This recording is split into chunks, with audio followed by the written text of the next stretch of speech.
You've seen them on IKEA menus. You've probably eaten them with Lingonberry sauce. But do you really know the story behind Swedish meatballs?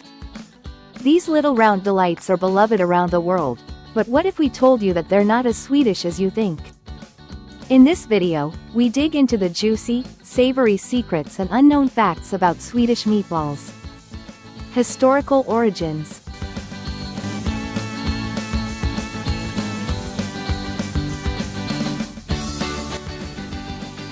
Let's start with a bombshell. Swedish meatballs aren't originally Swedish. Shocking, right? Their roots trace back to the early 18th century, when King Charles XII of Sweden spent several years in exile in the Ottoman Empire, today's Turkey. During his stay, he developed a taste for Turkish cuisine, especially a dish called köft, minced meat shaped into balls or patties.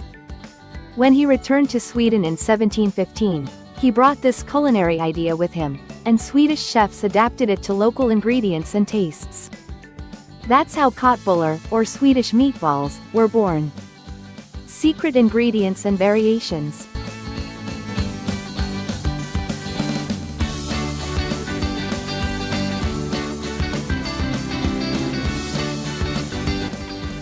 While most people think Swedish meatballs are just beef and pork, traditional recipes include grated boiled potatoes, breadcrumbs soaked in milk, and even a touch of allspice or nutmeg, giving them their unique flavor. And here's an unknown twist. In some northern regions of Sweden, reindeer meat is used instead of pork or beef. In the southern province of Skåne, they add a bit of sugar to balance the savory taste. So depending on where you are in Sweden, your meatballs could taste wildly different. The sauce is a modern addition.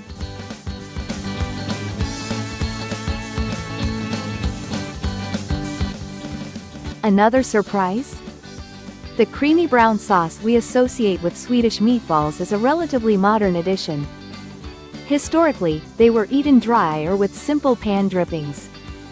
The rich, creamy gravy became popular in the mid-20th century, especially as IKEA popularized a standardized version of the dish. Lingonberries. Not just a garnish.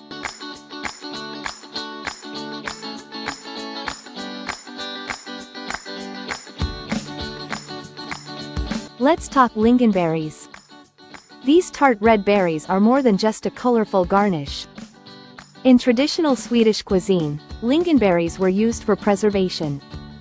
Their natural acidity helped preserve meats during the long winter months. When paired with meatballs, the sweet-sour balance wasn't just tasty, it was practical. Plus, lingonberries are packed with antioxidants, so Swedes were getting health benefits long before superfoods were trendy. Swedish meatballs around the world.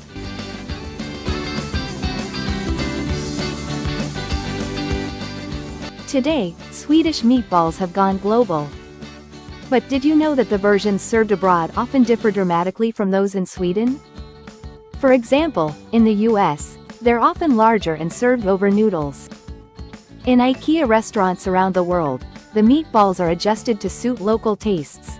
Spicier in Asia, leaner in Europe, and even vegetarian or vegan versions in many locations.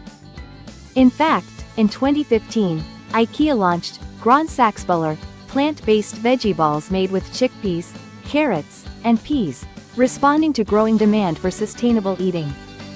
The political controversy, scene, news headlines, Twitter posts, and a globe spinning.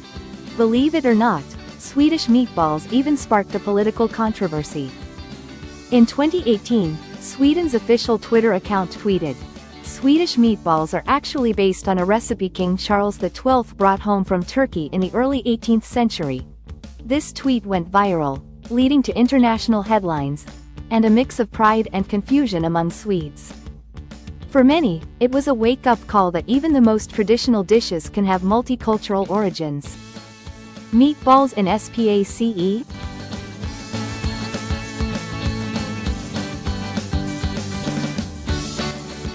In 2013, Swedish meatballs were part of an experimental IKEA space meal simulation. They were tested for long-term storage and rehydration to see if they could be suitable for astronauts. The results? Surprisingly good, though the Lingonberry sauce didn't fare as well in zero gravity. While meatballs are seen today as comfort food, in the 18th and 19th centuries, they were actually served at royal banquets and aristocratic dinners in Sweden. The early versions were more delicate, made with veal or game meats, and were smaller in size, more like gourmet amuse-bouche than the hearty dish we know today.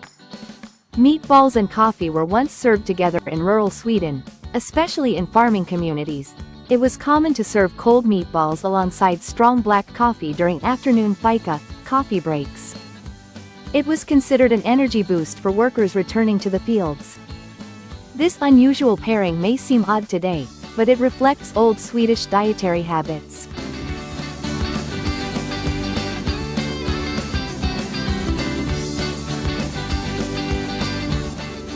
The meatball making technique was influenced by French cuisine. Swedish upper classes in the 1700s were highly influenced by French culinary techniques. The idea of combining meat with breadcrumbs and cream was inspired by French dishes like ragouts and quenelles, which Swedish chefs blended with Ottoman Koft traditions. IKEA's meatballs weren't always made in Sweden for years. IKEA's iconic meatballs were actually produced in Ireland, not Sweden. It wasn't until more recent years that production was localized to better reflect authenticity and support regional economies. So when people thought they were tasting Sweden, they might have been tasting Dublin instead. There's a meatball war. Between Nordic countries, there's a quiet culinary rivalry in the Nordics about who does meatballs best.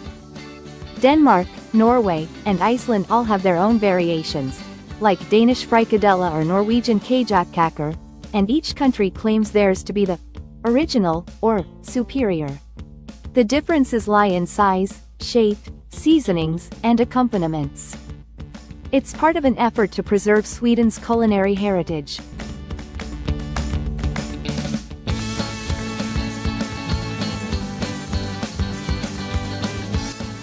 They're popular as Christmas breakfast. Yes, you are right.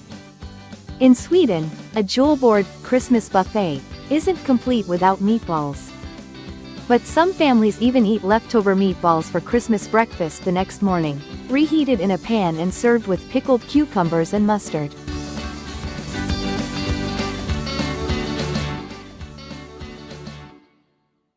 Swedish meatballs may seem like a humble dish, but their story is anything but ordinary. From Turkish origins and regional twists to modern controversies and even space travel, they're a reminder that food is never just food, it's culture, history, and identity, all rolled into one delicious bite.